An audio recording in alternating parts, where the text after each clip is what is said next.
वो डिस्कस करेंगे। तो यहाँ पे जो कल नाइट को अपना टॉपिक होना था, नेटवर्क की वजह से वो टॉपिक कंप्लीट नहीं हो पाया है। तो आज मॉर्निंग में ये टॉपिक कंप्लीट करेंगे। उसके बाद में शाम को टेस्ट होगा वो एनिमल हस्बेंड्री पे टेस्ट होने वाला है। तो यहाँ पे जो फर्स्ट क्वेश्चन है, इससे पहले आप सभी को बता दूं कि मैंने कल टॉपिक दिया था शुगर केन का। तो शुगर केन के टॉपिक में सबसे पहले शुगर केन यानी कि गन्ना, गन्ना का बॉटनिकल नेम अगर बात करेंगे तो सेकेरम ऑफिसिनेरम नाम होगा। क्या नाम होगा? Saccharum officinarum. अगर इसके कुल की अगर बात करेंगे तो पोएसिस का कुल होगा। और ये जो पुष्पक्रम होता है इसके बारे में क्वेश्चन दिया है और इसके अंदर गुणसूत्र है वो 2n = 80 पाए जाते हैं। और यहाँ पे जो बीज का प्रकार है वो कैरियोप्सिस होता है और नोबेल केन को टीएस वेक्टरमैन ने विकसित किया था। देखिए यहाँ पे जो फर्स्ट क्वेश्चन है, गन्ना का पुष्पक्रम क्या है? Open panicle, arrow, A and B और कैप्सूल। तो यहाँ पे जो भी स्टूडेंट्स लाइव है फटाफट से कमेंट कीजिए। और जो स्टूडेंट्स नए हैं उन सभी को बता दूँ, डेली का 8:30 बजे लाइव टेस्ट सीरीज स्टार्ट होती है अपने यूट्यूब चैनल के माध्यम से। तो स्टूडेंट्स है वो जो भी है तो फटाफट से कमेंट कर सकते हैं। तो देखिए यहाँ पे बिना बताए आज लाइव सेशन शुरू किया गया है। तो यहाँ पे इस क्वेश्चन का जो आंसर है वो ए एंड बी होगा। देखिए ओपन पेनिकल भी होगा और एरो भी होगा। ज़्यादातर हमें एरो देखने को मिलता है लेकिन इंग्लिश के अंदर ओपन पेनिकल लिखा हुआ होता है, तो A and B answer right माना जाएगा। देखिए नेक्स्ट क्वेश्चन दिया है यहाँ पे कि गन्ना में गुणसूत्र संख्या पाई जाती है 2n = 80, 2n = 40, 2n = 24 और 2n = 12। देखिए यहाँ पे जो गन्ना है ये गुणसूत्र संख्या पूछी गई है। तो गन्ना का उपयोग भी कई बार पूछते हैं। तो गन्ना का उपयोग है वो वाइट शुगर यानी कि चीनी, खांड सारी यानी ब्राउन शुगर और गुड़ के रूप में भी या गुड़ बनाने के रूप में भी प्रयोग में लिया जाता है। और इसके साथ में ही गन्ने के अलग अलग फायदे हैं तो उसके बारे में क्वेश्चन दिए हुए हैं। तो इस क्वेश्चन का जो राइट आंसर है वो होगा 2n = 80 होगा। नेक्स्ट में यहाँ पे बात करेंगे 3 नंबर आंसर है क्वेश्चन। तो गन्ने की मिलों से प्राप्त शीरा यानी कि शीरा है वो एक शराब बनाने में काम आता है, जिसे शीरा को कहते हैं यानी कि खालिस्तान कहते हैं। तो क्या कहते हैं? वाइन, खोई, खंड सारी या उपयुक्त सभी। देखिए गन्ना का जो प्राप्त मिलों से शीरा होता है उसको क्या कहा जाता है? तो उसको खोई कहा जाता है। यानी कि क्या कहा जाता है? खोई कहा जाता है। इस क्वेश्चन का जो राइट आंसर है वो सी होगा, सॉरी बी आंसर होगा, खोई के नाम से जाना जाता है। नेक्स्ट में अपन बात करेंगे कि राजस्थान में गन्ना का सर्वाधिक उत्पादन कहाँ होता है? उदयपुर, चित्तौड़गढ़, कोटा और गंगानगर। देखिए अगर बात करेंगे उत्पादन में भारत के अंदर, तो सबसे ज़्यादा उत्पादन है भारत के अंदर उत्तर प्रदेश के अंदर पाया जाता है। और भारत के अंदर सर्वाधिक चीनी की मिलें हैं वो मध्य प्रदेश में फर्स्ट में है और सेकंड में उत्तर प्रदेश में आता है। तो यहाँ पे अगर राजस्थान की अगर बात करेंगे तो राजस्थान के अंदर सर्वाधिक गन्ना है वो श्री गंगानगर के अंदर होता है। तो यहाँ पे इस क्वेश्चन का जो राइट आंसर है वो डी होगा। नेक्स्ट में अपन बात करते हैं 5 नंबर क्वेश्चन की। तो 5 नंबर क्वेश्चन दिया है यहाँ पे भारत में गन्ना उत्पादकता कहाँ होती है? उत्तर प्रदेश, मध्य प्रदेश, तमिलनाडु, गंगानगर। देखिए उत्पादकता पूछी गई है तो मैंने पहले बताया था आपको कि उत्पादन में उत्तर प्रदेश है तो उत्पादकता में भी अलग हो सकता है। तो यहाँ पे उत्पादकता में है तमिलनाडु होगा। सी आंसर है वो राइट होगा, यानी कि तमिलनाडु है या भारत में सर्वाधिक उत्पादकता में नंबर 1 पे है। नेक्स्ट क्वेश्चन यहाँ पे दिया है कि SBI यानी कि SBI जो गन्ना प्रजनन संस्थान है वो कहाँ स्थित है? कटक उड़ीसा, कोयम्बटूर तमिलनाडु, लखनऊ उत्तर प्रदेश और कानपुर उत्तर प्रदेश। देखिए यहाँ पे आपसे पूछा गया क्वेश्चन है, इस क्वेश्चन का आंसर देना है।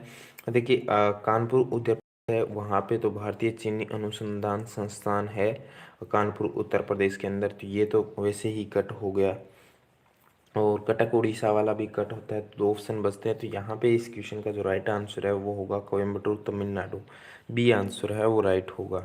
नेक्स्ट में अपन बात करते हैं नेक्स्ट क्वेश्चन 7 नंबर क्वेश्चन है कि भारतीय गन्ना अनुसंधान संस्थान कहाँ स्थित है? कटक उड़ीसा, कोयम्बटूर तमिलनाडु, लखनऊ उत्तर प्रदेश और कानपुर उत्तर प्रदेश। देखिए ऊपर वाले क्वेश्चन में मैंने बताया था तो उस हिसाब से देखिए कटक उड़ीसा भी नहीं होगा, कोयम्बटूर SBI वाला हो जाएगा, कानपुर के अंदर चीनी का जो अनुसंधान केंद्र वो हो जाएगा। तो बाकी कौन सा? तो इस क्वेश्चन का जो राइट आंसर है वो लखनऊ उत्तर प्रदेश होगा।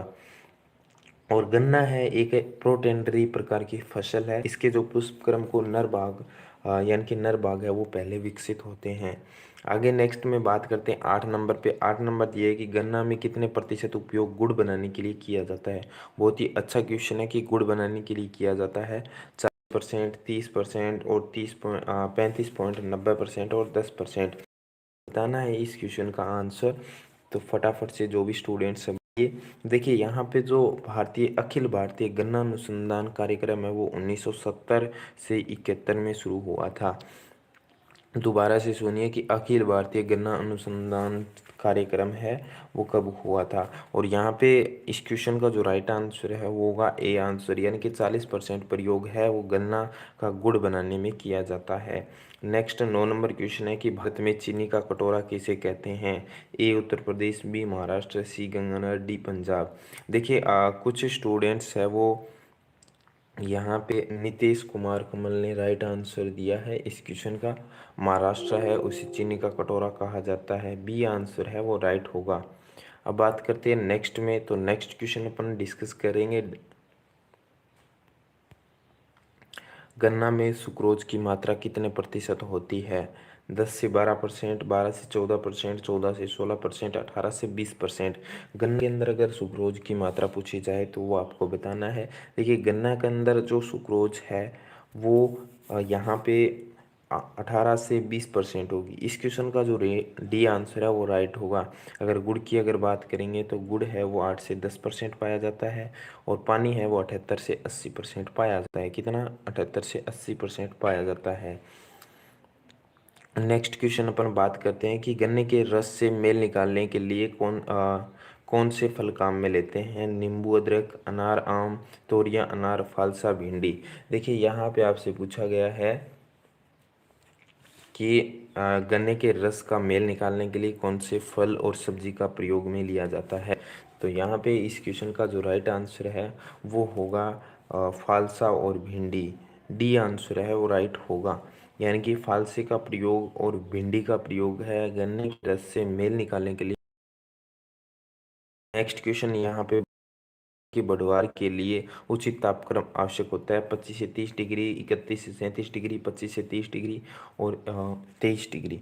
देखिए यहाँ पे अगर बात करेंगे उपयुक्त तापक्रम की तो अंकुरण के लिए अगर आवश्यक होता है तो वो 25 से 30 डिग्री आवश्यक होता है। अगर बढ़वार के लिए हमें यहाँ पे पूछा गया तो बढ़वार के लिए यहाँ पे होगा 31 से 37 डिग्री बढ़वार के लिए आवश्यक होगा, यानी कि सेंटीग्रेड होगा। और अगर बात करेंगे पकने के लिए तो पकने के लिए 25 से 30 डिग्री सेंटीग्रेड टेम्परेचर की आवश्यकता होती है। और गन्ने के जो अंदर गांठ की आवश्यकता होती है तो गांठ के लिए 23 डिग्री आवश्यक होता है। गांठ गांठ के लिए, पकने के लिए, उसके बाद में बढ़वार के लिए और ये है अंकुरण के लिए। तो इस तरह से यहाँ पे होगा। इसमें आर्द्रता है वो अलग अलग होती है। अंकुरण वाले के अंदर आर्द्रता है वो 50 से 55% होती है। बढ़वार के लिए 80 से 90% आर्द्रता होती है। पकने के समय 70 से 75 जो आर्द्रता है वो होनी चाहिए। गांठ के समय नहीं दिया गया।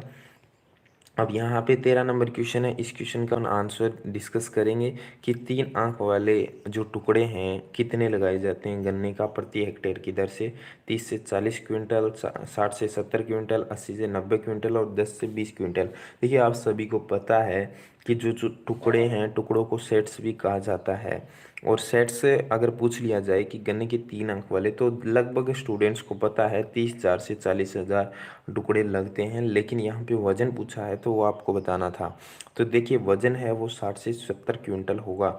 बी आंसर है वो राइट होगा। नेक्स्ट में अपन बात करते हैं 14 नंबर क्वेश्चन है। 14 नंबर क्वेश्चन गन्ने की जो यानी कि अगर रुकिए इससे पहले थोड़ा सा बता देता हूँ कि 2 आंख वाले टुकड़े होते हैं उसकी कितनी आवश्यकता होती है। तो 80 से 1 लाख टुकड़े की आवश्यकता होती है।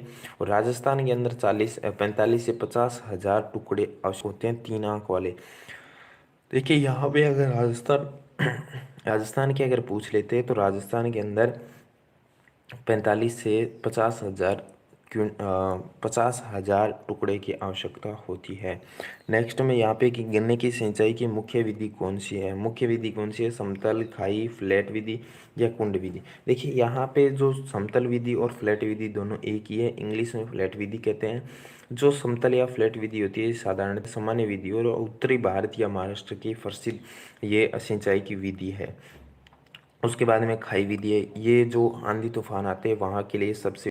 तो इस क्वेश्चन का जो राइट आंसर है वो होगा कुंड विधि। यह भारी व चीनी मृदाओं के लिए उपयोगी होती है। गन्ना की बुआई के लिए सर्वोत्तम विधि है और पूर्वी भारत व दक्षिणी भारत के लिए सर्वाधिक उपयोग में ली जाती है, लोकप्रिय है। तो इस क्वेश्चन का डी आंसर हो जाएगा। 15 नंबर क्वेश्चन है, इस क्वेश्चन का आंसर क्या होगा। देखिए, गन्ना में सर्वोत्तम समय में अधिक उपज लेते हैं क्या, यानी कि वो कौन सा सीजन होता है तब अधिक उपज लेते हैं, शरदकालीन, वसंतकालीन, वर्षाकालीन या उपयुक्त सभी। देखिए अगर देखिए वर्षाकालीन है वो अड़साली भी कहते हैं, ये जून जुलाई में ली जाती है और ये फरवरी मार्च में ली जाती है। और सर्वोत्तम समय यानी कि सर्वोत्तम उपज ली जाती है तो वो शरदकालीन में ली जाती है, जो कि अक्टूबर नवंबर में होती है। नेक्स्ट में अपन बात करेंगे 16 नंबर। तो ऊपर वाले क्वेश्चन का फर्स्ट आंसर होगा 16 नंबर क्वेश्चन है कि जहाँ पर आंधी तूफान अधिक आते हैं वहाँ पर गन्ना की बुआई के लिए प्रचलित विधि कौन सी है। तो यहाँ पे कुछ स्टूडेंट्स को आंसर पता भी है, फटाफट से बताइए कि इस क्वेश्चन का आंसर क्या होगा। देखिए एक विधि और होती है, लगभग बुआई की 3-4 विधि 6 विधियाँ होती है। तो यानी कि सिरा मिलाकर, आंख से आंख मिलाकर, कुंड विधि, समतल विधि, खाई विधि और रेगुनेंस विधि होगी। तो यहाँ पे इस क्वेश्चन का जो राइट आंसर है वो होगा खाई विधि। यानी कि खाई विधि है वो तूफान व आंधी जहाँ पे अधिक आती है वहाँ पे प्रयोग में ली जाती है। तो आज का जो लेसन था उसमें जो शुगरकेन के टॉपिक थे वो कुल मिला के हमने क्लियर कर लिए हैं। बाकी देखिए इसके किस्में हैं, उपज है, उसके लिए अलग से टॉपिक लेके आएंगे। और यहाँ पे आप सभी स्टूडेंट्स को ये बात बोलना चाहूँगा, अगर जो भी नए स्टूडेंट्स हैं उन सभी को कि अपना डेली का लाइव टेस्ट सीरीज है वो डेली का स्टार्ट हो जाता है। अपना official channel agri by Manoj sir के नाम से है, तो आप सभी स्टूडेंट्स हैं वो लगा सकते हो। तो मिलते हैं नई वीडियो के साथ, नई अपडेट के साथ, तब तक धन्यवाद।